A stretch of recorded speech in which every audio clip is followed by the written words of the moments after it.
सरल सीधे व्यक्ति को संसार में कष्ट सहने पड़ते हैं, पर चालाक व्यक्ति संसार में सुख पाता है, सफल हो जाता है। सफल नहीं होता, ये गलत शब्द है। सफल नहीं होगा। अभी कोई चालाकी से सफल हो सकता है। रावण जैसा कोई चालाक पुरुष था, सब विद्याओं का ज्ञाता, परम चालाक था। कालनेमित से बढ़कर कोई चालाक था?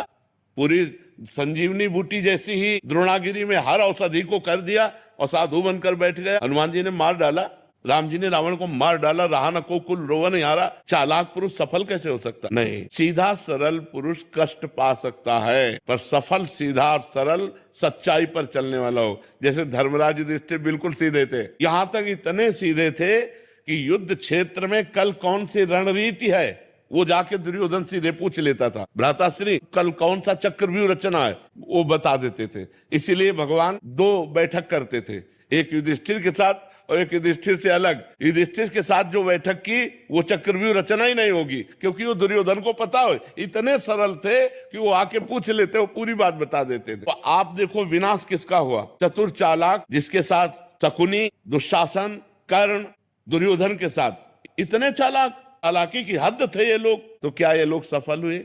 नहीं, सफल हुए सीधे साधे युधिष्ठिर जी महाराज। तो चालाक पुरुष तुम्हें सफल होते नजर आएगा, लेकिन सफल नहीं हो सकता। सीधा साधा पुरुष तुम्हें दुख भोगते नजर आएगा, लेकिन वो दुख भोगेगा नहीं, आगे चलकर वही विजय को प्राप्त होगा। थोड़ी यात्रा ऐसी है जिसमें संशय हो सकता है देखकर कि बेईमान, दुष्ट, चालाक, कपटी पुरुष उन्नति को प्राप्त हो रहा है और धर्मात्मा, ईमानदार दुख को प्राप्त हो रहा है। लेकिन परिणाम में जो सही चल रहा है उसका सही परिणाम होगा, और जो गलत चल रहा है उसका गलत परिणाम होगा पक्का। उसका पुण्य उसको साथ दे सकता है, लेकिन जो जीवन का परिणाम है वो ये पद नहीं है। मरोगे तो तुम्हारे साथ पद नहीं जाएगा, तुम्हारे साथ रुपया नहीं जाएगा, अच्छाई जाएगी, तुम्हारे सत्कर्म जाएंगे।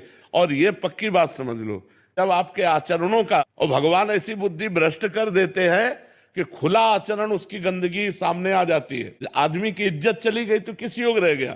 तो ये पक्का समझ लो, अच्छा पुरुष और धर्मात्मा पुरुष दुखी हो सकता है लेकिन हार नहीं सकता। विजय को वही प्राप्त होगा, ये निश्चित बात है। सामने से तो बहुत सुंदर दिखाई दे रहे और पीछे जो पाप कर रहे तो मालिक देख रहा है, उसका हिसाब मालिक करेगा। मालिक की दुकान में है सबका जीवन खाता। पाई भर का भी चूक नहीं होती हमारे मालिक से, एक एक बात का हिसाब होता है। अगर हमने अंगुली भी उठाई है तो उसका भी हिसाब है कि क्यों उठाई और कैसे उठाई। परमात्मा सबको देख रहा है, इसलिए ये मत जानो कि कोई देख नहीं रहा है, हम अच्छाई कर रहे हैं, हमें बुराई पर बुराई मिलती चली जा रही, कोई हमारे देख नहीं। परमात्मा देख रहा है। और जो एक है कि मैं छल कपट बुराई से बढ़ रहा हूं, तो देख लेना तुम नष्ट हो जाओगे।